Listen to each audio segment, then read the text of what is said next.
శ్రావణ మాసంలో మాత్రమే మంగళగౌరి వ్రతం ఎందుకు చేస్తారో, ఏది ఆశించి చేస్తారో ఎవరికి తెలియని కథ ఒకటి దాగి ఉంది. పూర్వం కుందర అనే రాజ్యంలో ధర్మపాలుడు అనే వైశ్య వ్యాపారి ఉండేవాడు. అతని భార్య ఎన్నో సద్గుణాలు కలిగి అనుకూలవతిగా అష్టైశ్వర్యాలతో ఏ లోటు లేకుండా రోజు రోజుకి వ్యాపారాన్ని వృద్ధి చేస్తూ సంతోషంగా గడిపేవారు. కానీ వారికి సంతానం లేదు.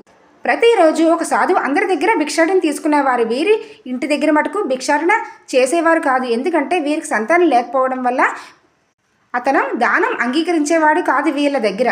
ఈ భార్యాభర్తలు ఎంతగానో చింతించేవారు. ఆ సాధువుకి ఒకరోజు దయ కలిగి వీరి సంతానం కోసం ఒక ఉపాయం చెప్పారు. ఆ వైశ్యుడిని నల్లని వస్త్రం ధరించి నల్లని గుర్రం మీద ఎక్కి ఆ గుర్రం ఎక్కడ ఆగుతుందో అక్కడ భూగర్భంలో స్వర్ణగిరి దగ్గర మంగళగౌరి దేవి ఉంటుంది. ఆ దేవిని ప్రసన్నం చేసుకుని పూజలు చేయమని, అప్పుడు దేవి కరుణిస్తుందని చెప్పాడు.